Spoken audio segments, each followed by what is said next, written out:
Hoje eu quero falar de um assunto que está sendo polêmico, que é o chamado shift, mudar de realidade. Os jovens entre mais ou menos 12, 14 anos até 22, 25 anos estão experimentando muito uma prática chamada shift. E como eu comecei a praticar técnicas de meditação, de auto-hipnose e autoprogramação mental desde os meus 14 anos de idade, que eu tenho uma certa semelhança, um certo paralelismo que eu posso passar para os jovens a respeito, apesar da minha idade mais avançada. Shift é uma proposta de mudar de realidade por meio de ferramentas de visualização, meditação e hipnose. E está sendo muito falado hoje em dia, porque saiu na semana passada, na segunda-feira passada, no dia 7 de outubro, saiu uma reportagem no Estadão a respeito. O que é o shift? Entenda a trend da geração Z, né? Essa geração mais jovem, para fugir da realidade. E foi falado também com algumas críticas, algumas pessoas criticam, dizem que isso pode ser perigoso, isso é um problemático, sem levar em consideração que todas as gerações utilizaram alguma prática de expandir a sua mente. Mas vamos falar primeiro que o shift ele começou a aparecer muito durante a pandemia. Lá em 2020,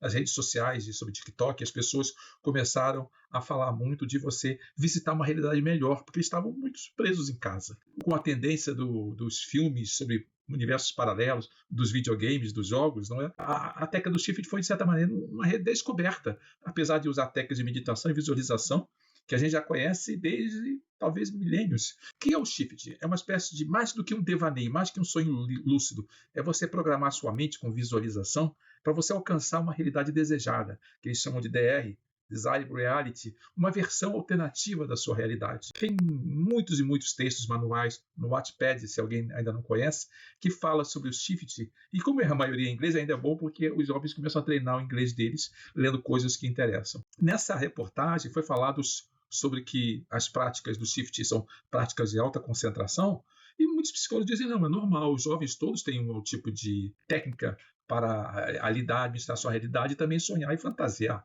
Antigamente, por exemplo, eram os romances de capa e espada, depois viraram os filmes de Hollywood, os videogames, começaram a trabalhar sempre técnicas assim, e evidentemente que hoje estão usando uma redescoberta de técnicas mentais como o shift. Mas para entender como é que isso pode ser visto, nós temos que falar um pouco de realidades paralelas. Cada vez que se toma uma decisão de vida, de certa maneira você escolhe uma das realidades possíveis. Por exemplo, em uma realidade você escolheu casar com uma pessoa, você namorou com uma pessoa, em outra realidade não. Então, a cada decisão que vocês tomam, é como se você tivesse escolhido uma bifurcação da realidade e as outras realidades alternativas deixaram de existir. Já há teorias falando sobre a decisão quântica, o campo quântico, quando você escolhe nessa alternativa de vida um determinado caminho, você está trilhando e criando a sua realidade pessoal, e existem outras realidades alternativas que você não percebe, mas você percebe que o shift tem muito a ver com o que é chamado hoje em dia de lei da atração, lei da suposição e lei da harmonia, que são as três leis mais metafísicas de compreensão do universo. A lei da atração é aquela que você pode envolver a sua emoção, o seu sentimento, para um mundo que seja do seu agrado. Você criar nesse mundo, fazer uma transformação no seu mundo, criando um campo que torne mais fácil você atrair as coisas ao seu redor. A lei da suposição é você trabalhar suas crenças, trabalhar os seus pensamentos, para que você possa pensar de acordo. Alguns falam que tudo isso é lei da atração, mas se você pensar bem, são três níveis. O nível do pensar, do sentir e do agir. Porque a harmonia, a lei da harmonia, é você integrar os seus pensamentos com os seus sentimentos. Muitas pessoas não têm essa integração. Elas pensam de uma maneira e sentem de outra. Elas desejam alguma coisa, mas sentem a carência dentro de si. Então elas não transformam em realidade o que têm, porque elas não estão alinhadas, não estão harmonizadas. Três formas. Você pensar de uma certa maneira, sentir de acordo e agir de acordo é muito importante se você quer criar a sua realidade esta atual daquilo que você deseja. E isso é chamado a visão metafísica. Tudo bem, nós não estamos falando aqui da conceituação científica, apesar de ter muitos questionamentos sobre se a física quântica pode comprovar alguma coisa nesse sentido. Pesquisadores falam que a mente é dividida em mente consciente, subconsciente e a mente inconsciente. Mas eu, pessoalmente, por todos os estudos que já vi a respeito, considero que a melhor forma é dividir a mente entre consciente, subconsciente e superconsciente. E o inconsciente? Na verdade, o inconsciente é aquela parte consciente que você, nesse momento específico, não está consciente dela. Mas em alguns outros momentos você pode se tornar, porque a luz da sua consciência pode iluminar um canto e o outro ficar escuro. Então as coisas estão no seu inconsciente e estão no seu inconsciente agora. Por exemplo, você tem uma atividade para fazer amanhã, nesse momento você não está pensando nela, ela está no seu inconsciente. Mas alguma coisa sinaliza a você que você esqueceu alguma coisa para essa atividade e aí você lembra dela, ela saiu do seu inconsciente para o consciente. É como se esse inconsciente fosse parte do consciente, sendo que partes estão organizadas bem sob a vista da atenção e outras partes estão no escuro, esperando o momento de serem aproveitadas. A melhor divisão é separar inconsciente, subconsciente, que é aquelas coisas que estão bem guardadas, porque são coisas que você não utiliza mais, ou você só vai utilizar em certos momentos, ou já é um automatismo da sua mente. O superconsciente, que é uma visão em que nós estamos conectados a todo o universo. Muitas vezes vocês vão ver vários paradigmas quando você ouvir falar de shift, então eu acredito que esse paradigma de você considerar dessa forma, superconsciente, consciente e subconsciente, é a melhor forma de tratar, de propor isso. Então lembre disso. A concentração e a auto-hipnose desenvolve o cérebro. Então você que, por exemplo, você é pai e pode estar preocupado com seus filhos praticando essas técnicas de concentração, de visualização, de meditação, saiba que, na verdade, todas as gerações praticaram isso. E isso é bom, porque quando você desenvolve técnicas de concentração avançadas, você muscula, você cria músculos para o cérebro. O teu lobo frontal, essa parte principal aqui, onde está o teu pensamento, a sua tomada de decisão, está sendo exercitada pela concentração. Estudar também, estudar coisas profundas também, exercitar, por exemplo, música também. Mas já que as pessoas estão utilizando essa técnica mental, lembre que isso vai desenvolver o cérebro. Eu comecei a praticar meditação desde os 14 anos, como eu comentei, e aquilo para mim foi muito bom. Eu acredito que essas técnicas mentais aprimoraram as minhas habilidades de concentração e de atenção. E também outras partes do seu cérebro que trabalham com a visualização vão ser bem aproveitadas com isso. O lobo parietal, essa parte aqui que faz integração com as outras áreas do cérebro, ela também é muito estimulada pela concentração. Acredite, mesmo que daqui a alguns anos as técnicas de mudar de realidade pelo shift não sejam muito faladas, o resultado de desenvolver a concentração, a atenção e o controle da própria mente, estudando essas técnicas de mudança de pensamento, vai ser muito útil para esse grupo que está praticando o shift. Imagine que esses mundos paralelos, que as pessoas estão percebendo, é como se fossem várias terras paralelas e algumas delas estão construídas a partir de um roteiro de scripts de filmes. Às vezes é um script de um filme que foi visto, por exemplo, de Harry Potter, um filme do Harry Potter a respeito, as pessoas se interessaram muito e gostariam de vivenciar de forma mais intensa esse mundo. Então o que elas fazem?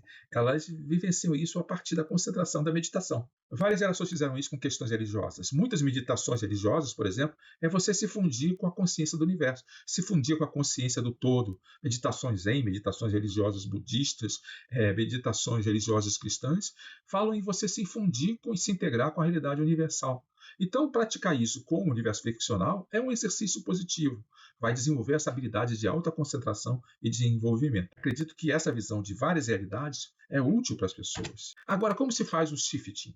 O shift tem muito a ver com um roteiro. Você escrever, por exemplo, um diário de como você quer descrever a sua realidade desejada, você usar afirmações a respeito, você praticar o relaxamento, usam muito a técnica da estrelinha, como chamam, de você relaxar com os braços e pernas totalmente abertos em formato de estrela, para você se abrir para essa transformação de concentração. E usar roteiros, scripts, que ajudem você a descrever. Tem até roteiros prontos na internet, onde você detalha todo o teu personagem, isso lembra muito o RPG, como você quer que ele se comporte. E trabalhar a visualização intensa, a autossugestão, às vezes utilizam sons, áudios específicos, sons subliminares, não é? Músicas específicas, afirmações para conseguir esse resultado. O que é o shift, na verdade? É você caminhar pela estrada do tempo e procurando mundos paralelos, mundos onde você pode visitar. Como é o trabalho do shifting? Quando você está no seu mundo atual, você está na realidade específica, a sua realidade corrente. Então, quando você trabalha a sua mudança, da saída da realidade corrente para chegar até a sua realidade desejada, você deixa uma parte da sua consciência aqui, que é chamado no shift, eles chamam de clone. Imagine, por exemplo, uma ampulheta. Imagine como se os grãos dessa ampulheta, dos grãos de areia, fossem grãos de consciência. Você está numa realidade específica. Quando você quer mudar, você, na verdade, está jogando alguns grãos de atenção. E enquanto que você tem poucos grãos de atenção naquela realidade desejada, você não se sente nessa realidade. A sua consciência está ainda se desenvolvendo e ficando na sua realidade específica. À medida que você permite que esse trabalho continue, uma grande parte da sua consciência está nessa realidade desejada e você deixa de se sentir, de se perceber intensamente na realidade corrente, na realidade atual. Esse é o trabalho do shifting, é você mudar os seus grãos da consciência, mas sempre sobra um pouquinho. Esse um pouquinho é o seu clone que vive na realidade corrente, enquanto você está nessa realidade desejada. E esse é o objetivo desse trabalho. Agora, ele vai ter alguns detalhes que eles gostam de colocar. É importante que muitas vezes você fica dentro de uma realidade temporária e descansando. Essa realidade temporária, de certa maneira, ajuda você a se recarregar em termos para uma mudança, ou é uma realidade que você não escolheu. Agora, quando você faz o trabalho do Shift, muitas vezes você passa primeiro por um trabalho que é uma sala de espera, um waiting room. Esse waiting room é muito conhecido em outras técnicas de meditação mais antigas como um lugar ideal, um lugar especial, um lugar onde você vai de transição para você depois chegar onde você quer ir. Religiões e alguns grupos de meditação chamam de sanctum, chamam de espaço sagrado, chamam de espaço pessoal sagrado. Alguns chamam de você entrar em contato com o seu superconsciente e outros, assim como os shifters, chamam de waiting room. Agora, depois que você passa pelo waiting room, você está preparado para chegar à sua realidade desejada. E você desenvolve então a sua possibilidade de se sentir, agir, pensar e sentir como está na sua realidade desejada. Aí você vivencia. E é importante você desenvolver uma palavra-chave ou um comando mental claro, mas mesmo que você não tenha, você acaba conseguindo pela sua vontade fazer isso, para retornar à sua realidade corrente. Esse trabalho de retornar à realidade corrente, eu acredito, é importante. Essa é uma questão que as pessoas às vezes criticam, que será que o shift vai ficar tão envolvido com essa realidade que eles chamam só de fantasiosa, que acaba não vivenciando um mundo do dia a dia? Por que eu comecei a falar sobre o shifting? Porque eu vejo muita gente que acha que não deve ser feito, porque pessoas muito sensíveis, que podem desejar ir para um universo ideal, porque eles têm uma vida prática, uma vida do dia a dia que não é do jeito delas, pode ter um risco de ficar com dependência, com muito incentivo ao escapismo ou com devaneios e delírios. A maior parte das pessoas que fizeram esse tipo de prática, seja o shift, seja as meditações antigas, eu conheço gente que faz isso desde a décadas de 50 e 60, depois de um certo tempo, começaram a trazer as capacidades, as potencialidades da alta concentração para o seu dia.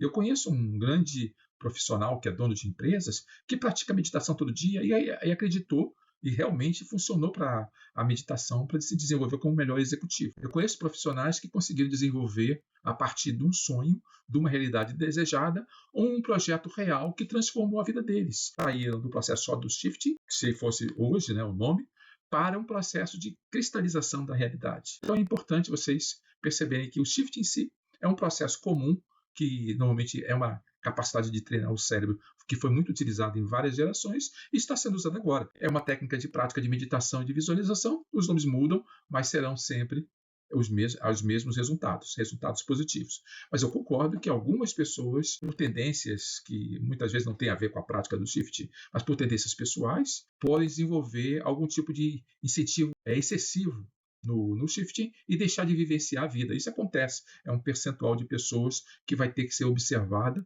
para saber se não desenvolve problemas mentais nesse sentido. Eu acho muito, muito pouco provável que a prática em si crie isso. Mas é possível sim, porque algumas pessoas, pouco estímulo, desenvolvem tendências esquizoides. E nos casos que você acredita que isso está sendo um exagero para alguém da sua família ou para você mesmo, cuide-se para usar mais também as técnicas na sua realidade pessoal.